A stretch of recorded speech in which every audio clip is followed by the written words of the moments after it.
இன்று திருப்பாவையின் 10வது பாசுரம் முற்பிறவியில் நோன்பு நோற்று சொர்க்க சுகம் அனுபவிக்கும் தோழியை, கும்பகர்ணனையும் தோற்கடிக்கும் ஆழ்ந்த துயிலில் இருப்பவளே என்று கிண்டல் அடித்து எழுப்பும் அழகிய பாசுரம். ஆண்டாளின் அழைப்புடன் பாடலாம். திருப்பாவை 10 நூற்று சுவர்க்கம் புகுகின்ற அம்மனாய், மாற்றமும் தாராரோ வாசல் திறவாதார், நாற்றத் துழாய் முடி நாராயணன் நம்மால் போற்ற பறை தரும், புண்ணிய நாள் பண்டு ஒரு நாள் கூற்றத்தின் வாய் வீழ்ந்த கும்பகருணனும் தோற்று முனக்கே பெருந்தையில்தான் தந்தானோ, ஆற்ற அனந்தலுடையாய் அருங்கலமே தேற்றமாய் வந்து திற ஏல் ஓர் எம்பாவாய். ஆண்டாள் திருவடிகளே சரணம். ஆழ்வார்கள் திருவடிகளே சரணம். சீரார் தூப்புல் திருவேங்கடமுடையான் திருவடிகளே சரணம். பொருள்: முற்பிறவியில் எம்பெருமான் நாராயணனை எண்ணி நோன்பிருந்ததன் பயனாக இப்போது சொர்க்கம் போல் சுகத்தை அனுபவிக்கின்ற பெண்ணே, உன் இல்லக்கதவை திறக்காவிட்டாலும் பரவாயில்லை.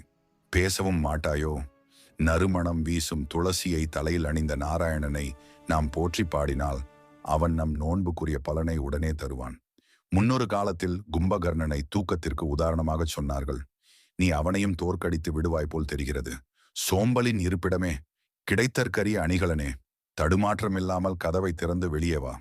விளக்கம்: கோயிலில் திருவிழா என்றால் இடம் பிடிக்க முண்டியடித்து முன்னே நிற்கிறோம். இது சுயநலம். நம்மோடு மற்றவர்களும் சேர்ந்து பார்க்க வேண்டும் என அவர்களுக்கும் இடம் கொடுத்தால் அது பொது நலம்.